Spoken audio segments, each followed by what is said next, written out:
Assalamualaikum warahmatullahi wabarakatuh. Saya Mirzadi Farhani dengan NIM akhir 130. Pada kesempatan kali ini, saya akan membawakan satu pembahasan dari mata kuliah Sistem Pengendalian Manajemen, yaitu mengenai pusat laba.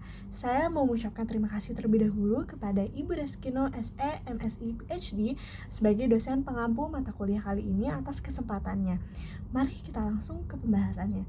Di sini untuk materi pusat laba saya akan memfokuskan pada unit bisnis sebagai pusat laba. Sebelum kita masuk ke unit bisnis sebagai pusat laba, tentu kita harus tahu terlebih dahulu nih, apa itu pusat laba dan apa itu unit bisnis. Pertama, saya akan menjelaskan terlebih dahulu mengenai pengertian unit bisnis. Unit bisnis merupakan pemberian tanggung jawab penuh atas aktivitas operasional suatu produk dan melimpahkan wewenang lebih luas kepada manajer operasi.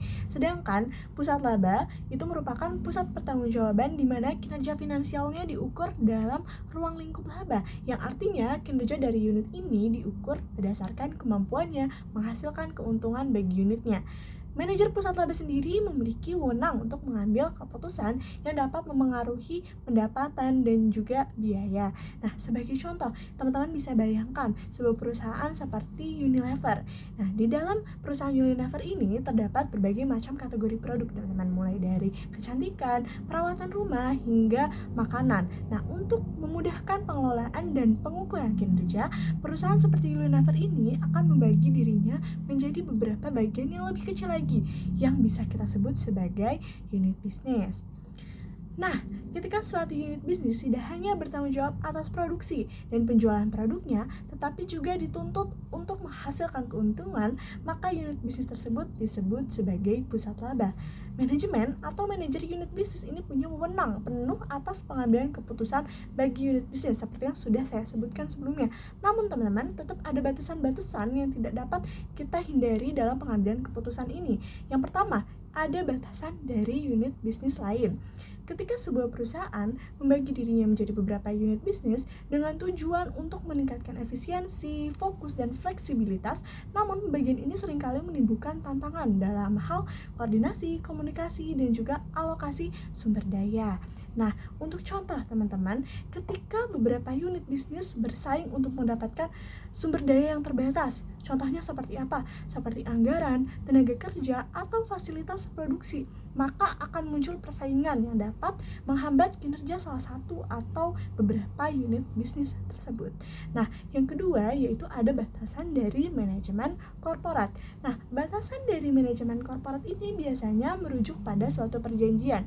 Jadi setiap unit bisnis itu memiliki suatu perjanjian, teman-teman, yang isinya itu menyatakan aktivitas-aktivitas pemasaran dan atau produksi yang boleh dilaksanakan.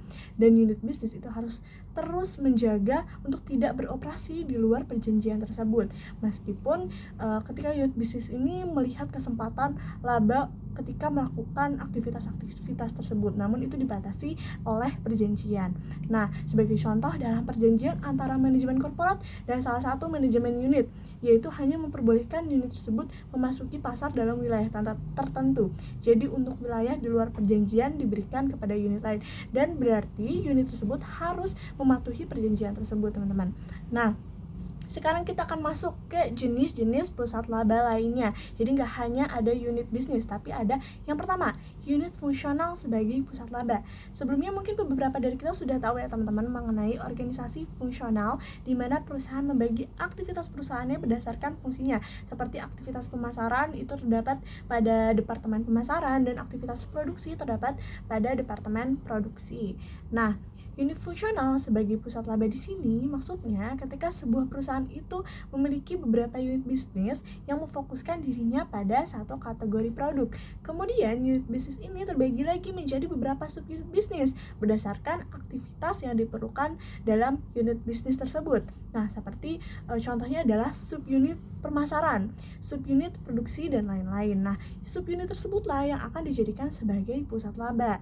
Nah, yang kedua itu ada unit pendukung pendukung, dan layanan sebagai pusat laba. Nah, unit-unit ini seperti unit pemeliharaan, teknologi informasi, konsultan teknik transportasi, dan layanan konsumen serta aktivitas pendukung sejenis dapat dijadikan sebagai pusat laba. Nah, sebagai contoh realnya teman-teman, saya akan mengambil dari Singapore Airlines. Jadi untuk mengurangi biaya, Singapore Airlines ini membuat pusat laba seperti Singapore Airlines Engineering sebagai bentuk dari pusat laba teknik, dan juga Singapore Airport Terminal Service dalam bentuk pelayanannya.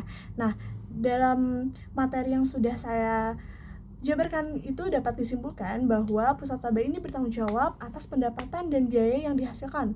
Nah, kinerja dari pusat laba ini diukur berdasarkan laba yang diperoleh. Dengan kata lain, pusat laba adalah bagian dari perusahaan yang berdiri sendiri dan dituntut untuk menghasilkan keuntungan. Tidak hanya unit bisnis yang dapat dijadikan sebagai pusat laba, namun juga ada unit fungsional, unit pendukung, unit layanan itu juga dapat dijadikan sebagai pusat laba. Nah, sekian pembahasan mengenai pusat laba. Semoga teman-teman dapat mendapat insight baru dari pembahasan kali ini. Dan mohon maaf jika ada salah kata. Saya Mirzadi Farhani pamit undur diri. Wassalamualaikum warahmatullahi wabarakatuh.